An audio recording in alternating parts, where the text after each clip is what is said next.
तो जो प्रॉब्लम्स हम लोग कर रहे थे, तो उसमें धीरे धीरे हम लोग और अच्छी प्रॉब्लम्स करते हैं।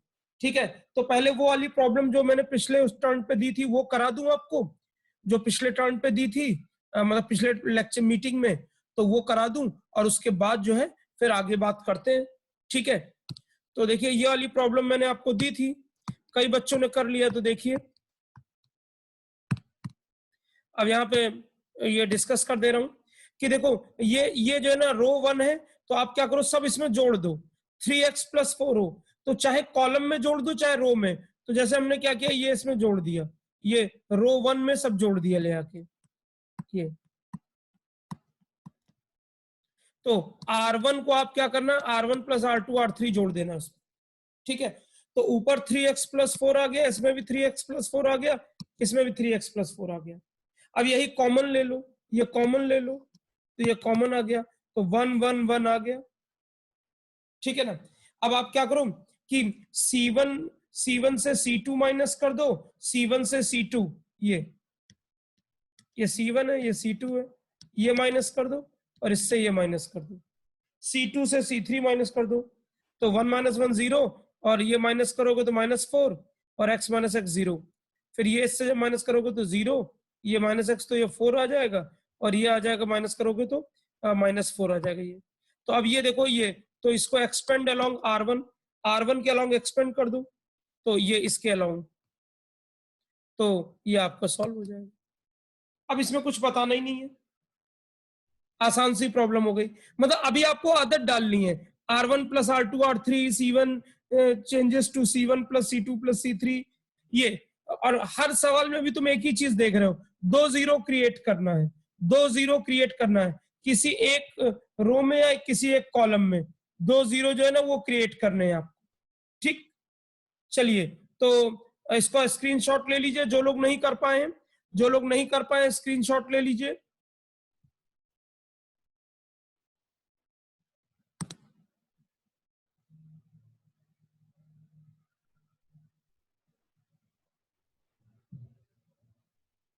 चलिए, तो सवाल फिर करते हैं, आगे की तरफ बढ़ते हैं। ये सवाल करना है, पहले ये वाला करिए, ये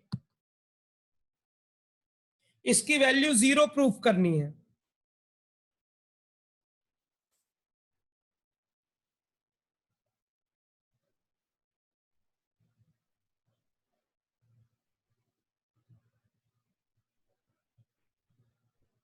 हिंट दूं, इसी में वो यूज होगा, रो में मल्टीप्लाई करो, कॉलम से कॉमन लो, कॉलम में मल्टीप्लाई करो, रो से कॉमन लो।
जिन लोगों को आ जाए मैसेज करेंगे,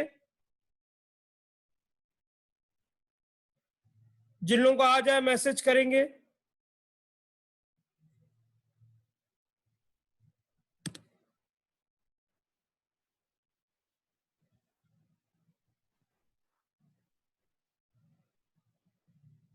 देखो थोड़ा हिंट करता हूं, देखो इसमें है ना, इसमें x y² z² है, x² नहीं है, इसमें z² x² है, इसमें y² नहीं है, इसमें z² नहीं है। इसमें देखो x नहीं है, इसमें देखो y नहीं है, इसमें देखो z नहीं है। इससे थोड़ा गैस करो,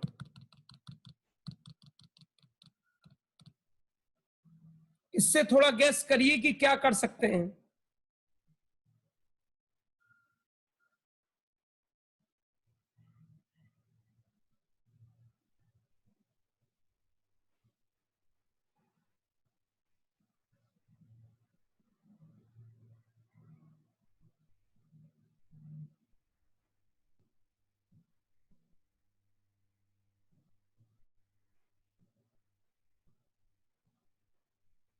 तो चलो देखो भाई, अब लगता है नहीं कर पाए हैं। देखो भाई, ध्यान से समझना। देखो हम लोग क्या कर रहे हैं, खूब अच्छे से समझो। R1 को, रो 1 को, इसको इसको हम x से मल्टीप्लाई कर रहे हैं। R2 को, जिसमें मैंने बताया था y नहीं है, इसको y से मल्टीप्लाई कर रहे हैं। ठीक है, और R3 को हम z से मल्टीप्लाई कर रहे हैं। तो देखो इसमें ये x आ गया, थोड़ा बड़ा कर देता हूं उसको।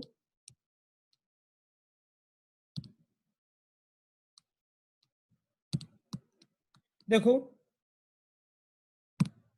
अब ये देखो, ये x आ गया, तो x और x मल्टीप्लाई कर दिया इसमें। ये इसमें x, जैसे y प्लस जेड में x मल्टीप्लाई किया, ये तो ये एक्स वाई और ये एक्स जेड, ये आ गया।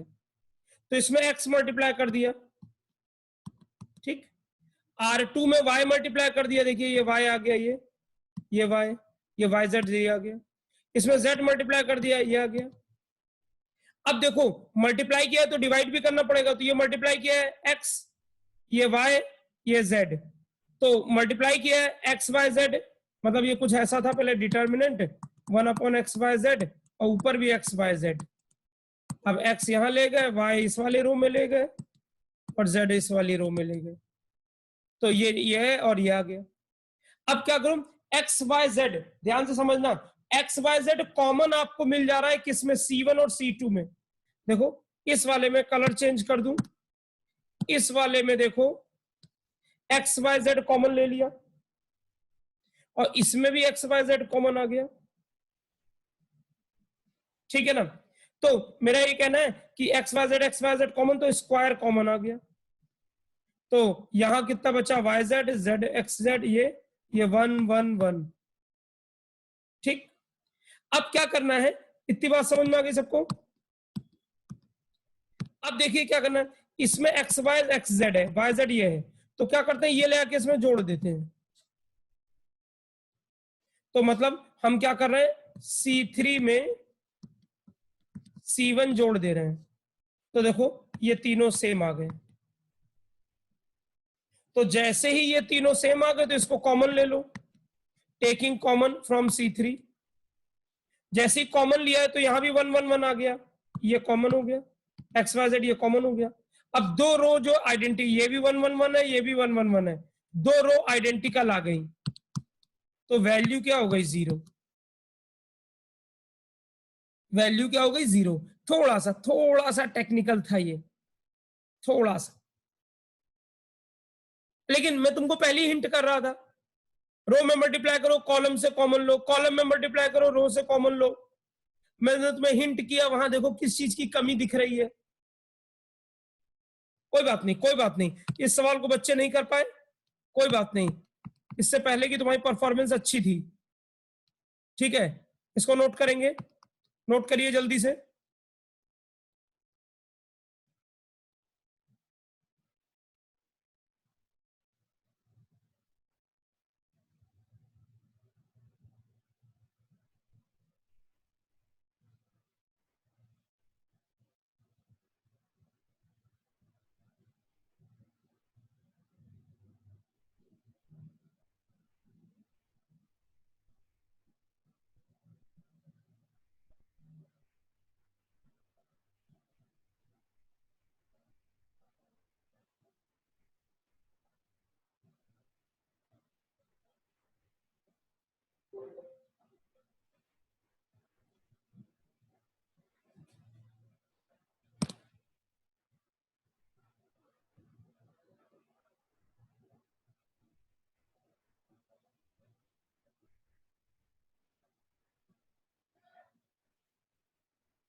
जल्दी नोट करिए, ये थोड़ा सा अच्छा सवाल था।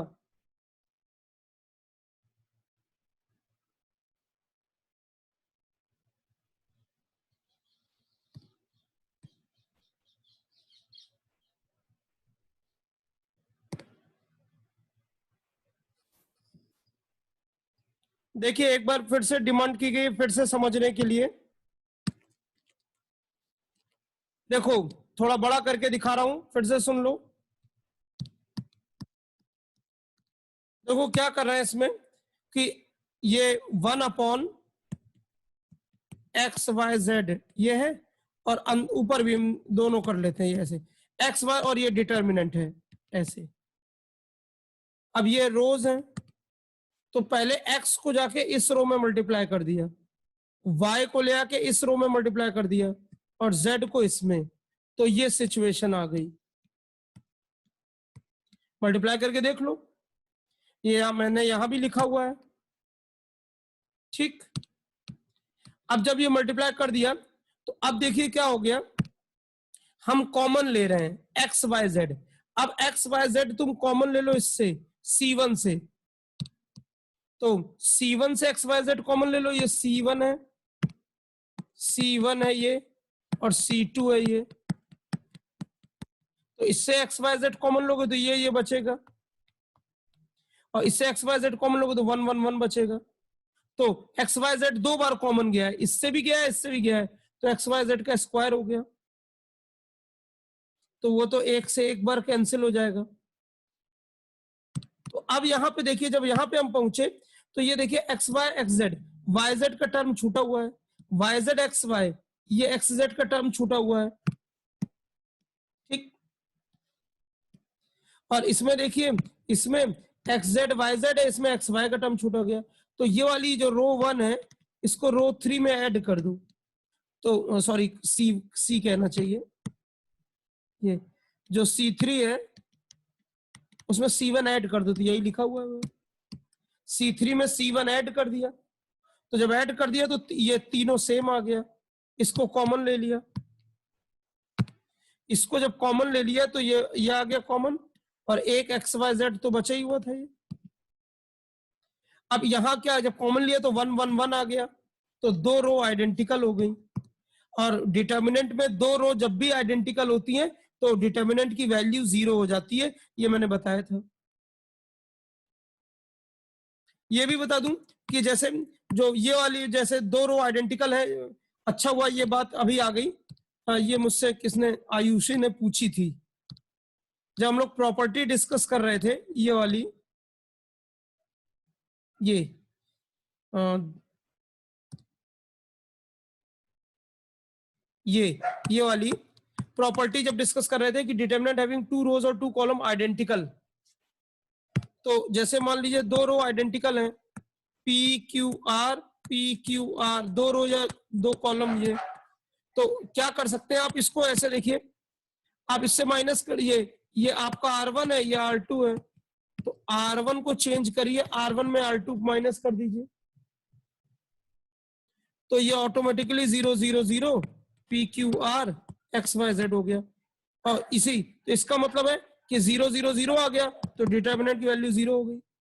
लेकिन ये इस प्रॉपर्टी की प्रूविंग ये नहीं मानी जाएगी, क्योंकि इन्हीं सब ये वाला जो रिजल्ट है ये तो फिफ्थ प्रॉपर्टी से आया है ना, वो एक रो में दूसरी रो को माइनस करना या प्लस करना, एक रो में दूसरी रो को ऐड करना, या किसी कॉलम में दूसरे कॉलम को ऐड करना, सब्ट्रैक्ट करना, ये तो फिफ्थ प्रॉपर्टी से आया है ना। तो और ये इस समय थर्ड प्रॉपर्टी है, इस समय तो हम लोग वहां पहुंचे ही नहीं है, तो इस रिजल्ट का यूज करके तो सारे, देखिए फिफ्थ वाला जो रिजल्ट है उसका यूज करके तो सारी प्रॉपर्टीज आ जाएंगी, ठीक है ना।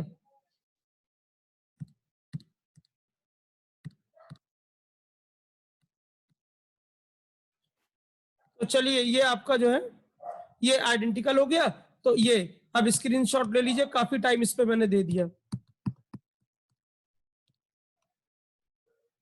जिसको नहीं समझ में आया स्क्रीनशॉट ले ले, फिर वीडियो लेक्चर में पढ़े, ठीक है। तो आगे के सवाल की तरफ जा रहे हैं हम लोग, तो ये अलग सवाल जो है ये करना है। ये भी अच्छा सवाल माना जाता है।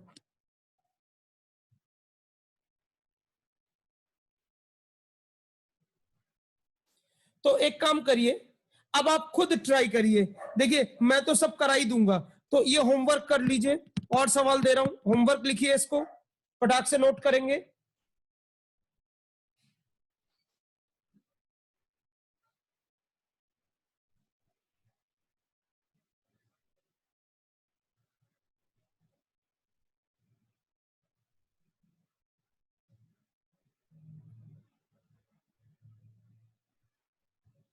इसको होमवर्क कर लीजिए। ये नोट कर लिया सबने? जल्दी नोट करिए।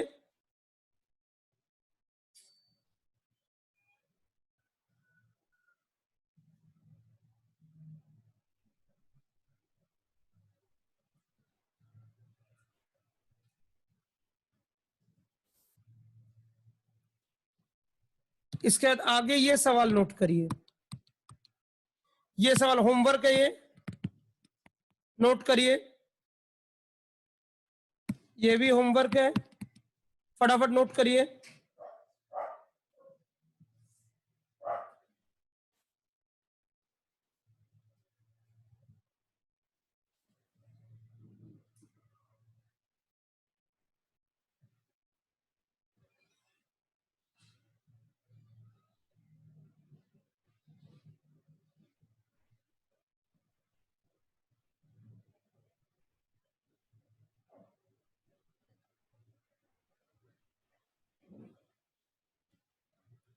नोट करिए, स्क्रीनशॉट लीजिए।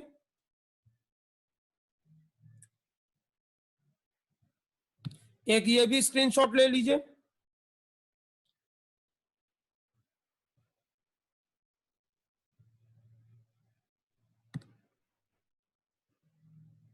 और एक ये सवाल, अच्छा सवाल है।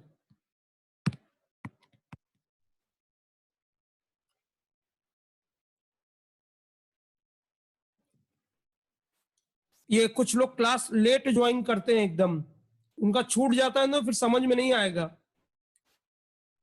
फिर वीडियो लेक्चर से पढ़ो, लेकिन उस समय तो उतना अच्छा नहीं समझ में आएगा ना। अगर आप क्लास में लेट से आते हैं और स्टार्ट हो चुका है, 10 मिनट का निकल गया है, तो आपको समझ में कम आएगा।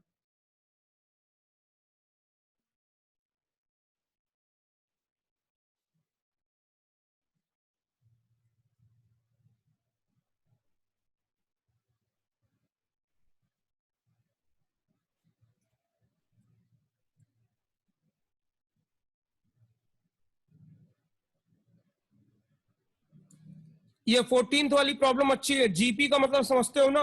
जीपी, जीपी की जो टर्म होती है, अगर ए है तो अगला ए आर होगा, एक कॉमन रेशियो होता है। तो फर्स्ट टर्म है, ये सेकंड टर्म है, ये थर्ड है, ये फोर्थ है। तो ये भी होमवर्क है। मतलब होमवर्क मतलब मैंने आपको 4 सवाल दे दिए, अब आप इसको कर देखिए। अभी मैं जल्दी से देता हूं तो पता चला आसान सवाल तो कर ले रहे हैं, बाकी जो डिफिकल्ट क्वेश्चन में थोड़ा टाइम लग रहा है, नहीं कर पा रहे हैं। तो मैं भी खाली बैठा हुआ हूँ, क्योंकि अब मैंने प्रॉपर्टीज बता दी। अभी अगले लेक्चर में भी प्रॉब्लम्स करेंगे, इससे भी डरावनी डरावनी प्रॉब्लम, लंबी लंबी। कुछ तो ऐसी होंगी जिसमें मैंने कहा ना, 2 जीरो क्रिएट करना है, होगा ही नहीं जीरो क्रिएट, बड़ा टेक्निकल है उसमें 2 जीरो लाना। तो वो मतलब 2 जीरो आएगा ही नहीं, बड़ा लंबा वर्क करना पड़ेगा, तब जाके 2 जीरो आएंगे। हैं 3-4 सवाल इस तरह के, वही वो डिफिकल्ट सवाल माने जाते हैं इसके। तो मेरा ये कहना है कि ये 4 सवाल मैंने आपको दिए, इनको करके रखिएगा। तो हम लोग अगले लेक्चर में इनको फटाफट देख लेंगे। अगर तुम सब लोग कर लोगे तो मैं सोल्यूशन जल्दी से दिखा के आगे बढ़ जाऊंगा, डिफिकल्ट क्वेश्चन कराने लग जाऊंगा। ठीक है ना? तो आज फिर इसमें इतना ही रखते हैं। उम्मीद करता हूं कि डिटर्मिनेंट में मजा आया होगा। कितने लोगों को डिटर्मिनेंट की प्रॉपर्टीज अच्छी लगी?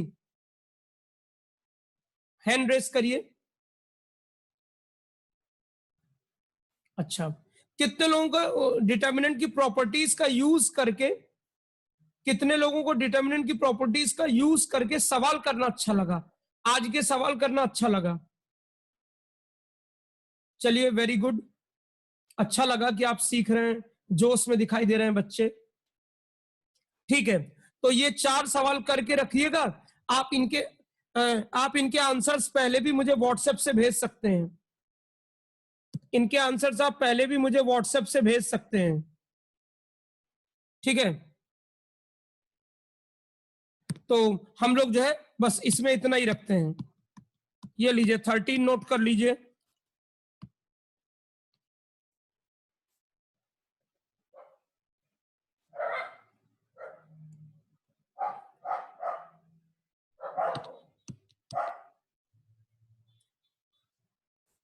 वैसे शाम को मैं इसका वीडियो लेक्चर ही वाला अपलोड कर दूंगा रात में, तब भी आप इसको, असल में नेट की कनेक्टिविटी स्लो रहती है ना, तो बहुत ज्यादा जो है टाइम लगता है अपलोड होने में। चलिए तो आज इतना ही, ये चारों सवाल करके रखिए, फिर डिफिकल्ट क्वेश्चन करेंगे। Thank you.